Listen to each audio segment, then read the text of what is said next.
O'sha kuni kechasi Makkaning issig'i bosilgan edi. Dushanba kechasi, milodiy 571-yil sanasi. Makkaning sokin ko'chalari insoniyat tarixidagi eng buyuk hodisaga guvoh bo'lish arafasida edi. Abdul Muttalib ushbu lahzalarni anchadan beri kutardi. Nihoyat xushxabar keltirildi. Omina chaqaloqni dunyoga keltirdi. Yuragi hayajonga to'ldi. O'g'li Abdulloh vafotidan keyin kelini Omina ko'tarib yurgan nabirasiga nisbatan muhabbati kundan kunga oshib bormoqda edi. O'sha kechani tasavvur qiling. Abdul Muttalib uyga yugurdi. Endigina tug'ilgan nabirasini qo'liga oladi-da, Ka'ba tomon yurib boradi. Robbisiga shukronalar aytadi, unga hamd aytadi va bolaga Muhammad deb ism qo'yadi. Nega aynan shu ismni qo'ydingiz? Chunki uni Alloh va odamlar maqtashini istayman. Bu ism Ominaga tushida bashorat bo'lgan edi. Buni Abdul Muttalibga aytishi bilan u ham chaqaloqqa shu ismni berishga qaror qildi. Turmush o'rtog'i Abdullohdan qolgan yodgorlik Ominaga o'zgacha xotirjamlik berdi. U paytlari Makkada chaqaloqlarni sut onalarga topshirish odat edi. Chaqaloqlarni emizib g'amxo'rlik qiladigan onalar. Bu bilan chaqaloqlar Makkaning jaziramasidan uzoqda bo'lishardi. Albatta, ona uchun chaqaloqdan ajralish juda qiyin holatdir. Ammo buning ikki muhim sababi bor edi. Birinchisi, bolaning sog'lig'i uchun. Aytganimizdek, Makka iqlimi chaqaloqlar uchun mos emasdi. Ikkinchi sabab esa bolakayning tili ravon bo'lishi, nutqi go'zal bo'lishi uchun edi. U paytlari notiqlik va go'zal so'zlash arab jamiyatida asosiy o'rinda turardi. Chaqaloqlar Banu Sa'd yurtiga yuborilardi. U yerda ular cho'l va ochiq tekisliklarda erkin o'sib ulg'ayishlari va arab tilini sof, eng go'zal shaklda o'rganishlari mumkin edi. Sut onalar odatda badavlat va aslzoda xonadonlar chaqaloqlarni qidirib yurishardi. Bu orqali bolaning oilasi bilan qalin aloqalar qurilishi mumkin edi. Bolaning otasi tiriklik chog'ida ulardan mehr-muruvvat olishlari mumkin edi. Muhammad alayhissalom ham taniqli oiladan edilar. Bobosi Abdul Muttalib Makkaning sayyidi edi, ammo qarib qolgandi. Otalari esa Muhammad tug'ilmasidan avval o'tib ketgan edi. Yetim bo'lganliklari sabab sut onalarining hech biri uni asrab olishni istamasdi. Xo'sh, endi nima bo'ladi? Nahotki hech kim ularni olmasa, jazirama issiq shaharda ulg'aydilarmi? Omina chorasiz qolgandi. Sut onalar chaqaloqlarni olib birma-bir Makkani tark etishini kuzatib turardi. Bu orada Halima va eri Xoris boshqalardan kechroq yetib keldilar. Hayvoni zaif bo'lganidan navbatma-navbat minib kelishardi. Shu sabab ulgurib kela olishmadi. Halima tinmay qidirdi. Makkada unga chaqalog'ini beruvchilar topilmadi. Shuncha qiyinchilik bilan kelganining ustiga quruq qo'l bilan qaytib ketishi kerak bo'ldi. Ularning yurtida ham ocharchilik hukm surardi. O'zlarini qornini to'ydirishga ham qiynalishardi. Birin ustun kelgan mana shu qiyinchiliklar sabab g'amgin edi. Mana shu o'y-fikrlar bilan yurar ekan, bir kishiga duch keldi. Bu Abdul Muttalib edi. Biroz gaplashgach, u nabirasining holati haqida gapirdi. Halima erining fikrini bilmoqchi bo'ldi. Bu yerdan chaqaloq topa olmadim. Boshqalarni oldiga quruq qo'l bilan qaytishni istamayman. Uni olib ketsak ham bo'laveradi. Balki Alloh u sabab bizga ham ko'p yaxshilik va baraka berar. Halimaning ko'z o'ngida kutilmagan darajada katta yaxshiliklar namoyon bo'ldi. Ammo Halima qanday bebaho xazinani topib olganini o'zi ham bilmasdi. Boshqa tomondan Ominaning holatini tasavvur qiling. Turmush o'rtog'idan ayrilib bo'lgan. Chaqaloqni otasiga ko'rsata olmadi. Bu ham yetmaganidek, endi o'z bolasidan ajralishiga to'g'ri keldi. Boshqa iloji ham yo'q edi-da. Ko'zlarida yosh bilan Abdullohdan qolgan yodgorlik Muhammadni Halimaga topshirdi. O'g'lidan juda uzoq vaqt olisda yashashi kerak edi. Uni na hidlay olardi, na bag'riga bosa olardi. Birinchi qadamlarni ham ko'rmasdi. Ilk gapirishni ham eshita olmasdi. Ona uchun o'z bolasidan bir soat yiroqda bo'lish juda og'irdir. Ammo farzandining kelajagi uchun undan ajralishga rozi bo'ldi. Yuragi parchalansa ham. Halima va uning oilasi uchun yangi hayot boshlanish arafasida edi. Payg'ambarimiz alayhissalom kelishlari bilan uylari ne'matga va barakaga to'ldi. Ishonib bo'lmas ishlar sodir bo'ldi. Qari va zaif hayvonlari to'satdan kuchga to'lib tez chopa boshladi. Halimaga ko'p ham sut kelmasdi. Payg'ambar alayhissalomning emizishlari bilanoq uning suti buloqdek oqib kela boshladi.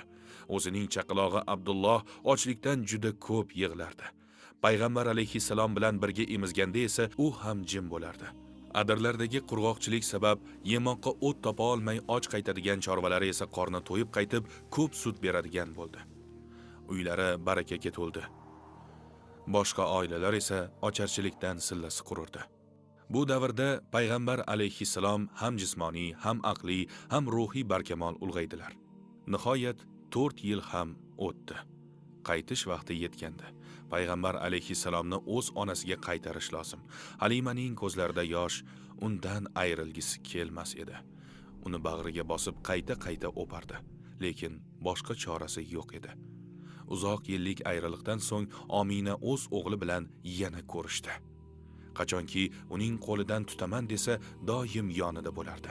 Bir-birlarini qattiq quchoqlashdi, xuddi ayriliqdagi har bir kun uchun quchoqlagandek. Boshqa ajralishni istashmasdi. Qayta birlashish onaning qalbidagi jarohatga da'vo bo'ldi. Yana 1,5 yil birga yashaganlardan so'ng ular Madinaga, otasining qabrini ziyorat qilish uchun yo'l oldilar.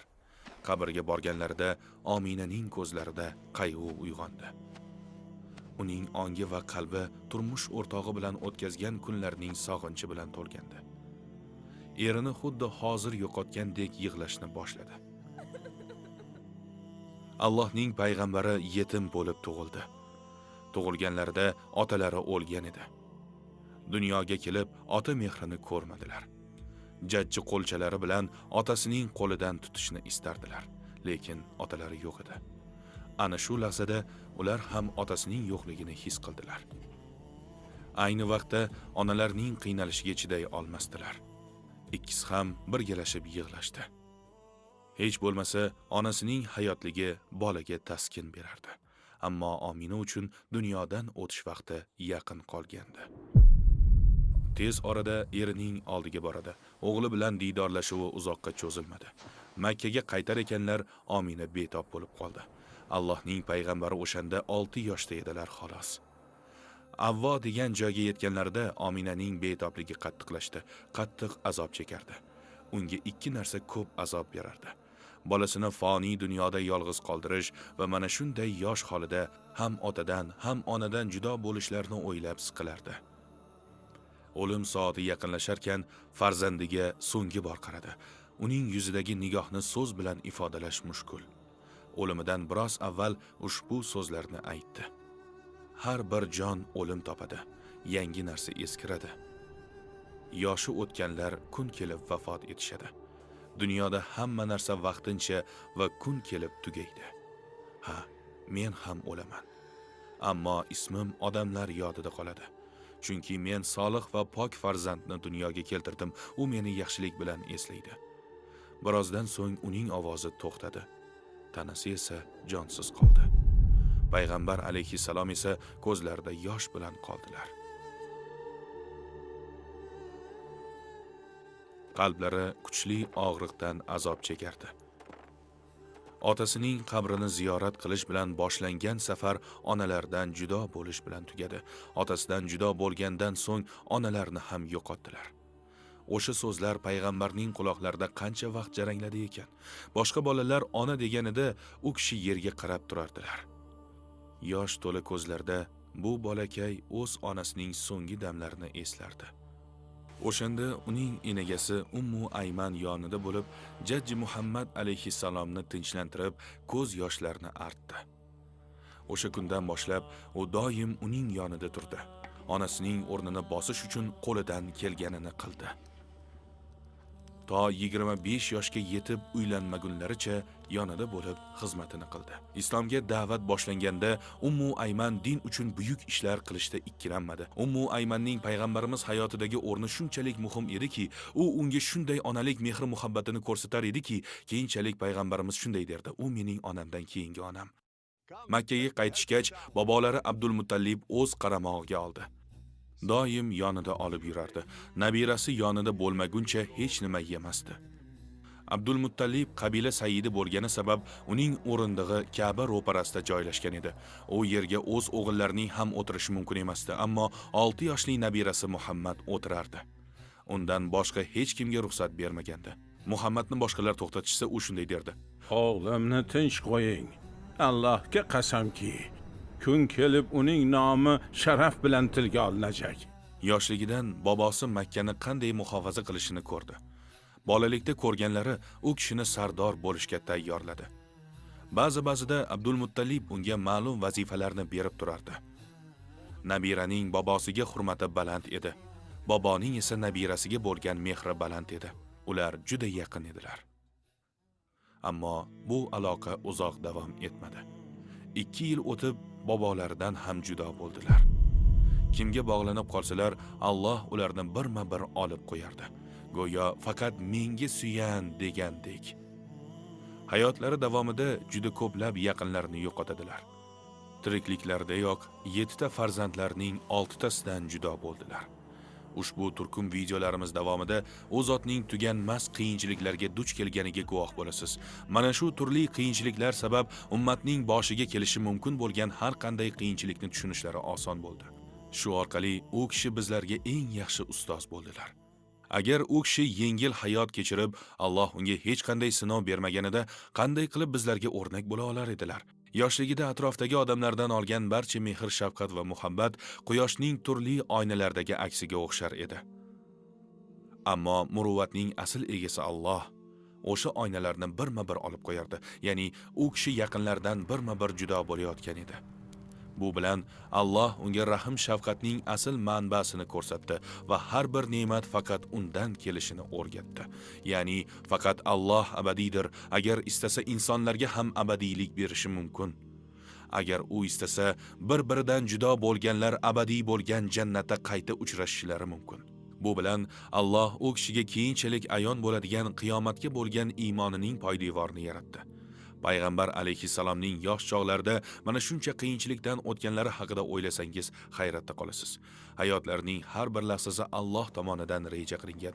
Alloh tomonidan berilgan har bir sinov va qiyinchilik u zotning barkamol bo'lishida katta o'rin egalladi. Chunki kelajakda u kishiga juda og'ir mas'uliyat topshirilardi. Chaqaloqliklardan boshlab o'z shahridan uzoqda o'sib ulg'aydilar. Shu sabab ruhiyatlari tetik edi. Jismonan baquvvat bo'lib, so'zlashlari ham juda go'zal edi. Endi ko'chib o'tadigan uylarni hisobga olsak, u zot balog'atga yetgunlaricha 5 xil uyda yashab katta bo'ladilar. Mana shu orqali u kishi har xil odamlar bilan yashashni o'rgandilar. Bobolari bilan yashaganlarida shahar qanday idora qilinishini ko'rdilar. Ota-onalari bo'lmasa ham u kishini 3 xil ona va 3 xil ota tarbiya qildi. Har birlari o'zlariga xos xulq-atvorga ega edi. O'z onalaridan tashqari sut onalari Halima, ota sifatida esa uning eri Xoris. Enagalari Ummu Ayman o'ziga xos tarzda onalik mehrini ko'rsatgan bo'lsa, bobolari Abdul Muttallib boshqacha tarzda ota bo'ldilar. Nihoyat amakilari Abu Tolib u zotni o'z qaramog'iga oldilar. Uning ayoli Fatima ham payg'ambarimizga o'z farzandlariga ko'rsatgan mehrini ko'rsatdi. Hammalarni teng ko'rdi. U kishiga shunchalar ko'p mehr muruvvat ko'rsatilar ediki, keyinchalik u zotning ularning har birini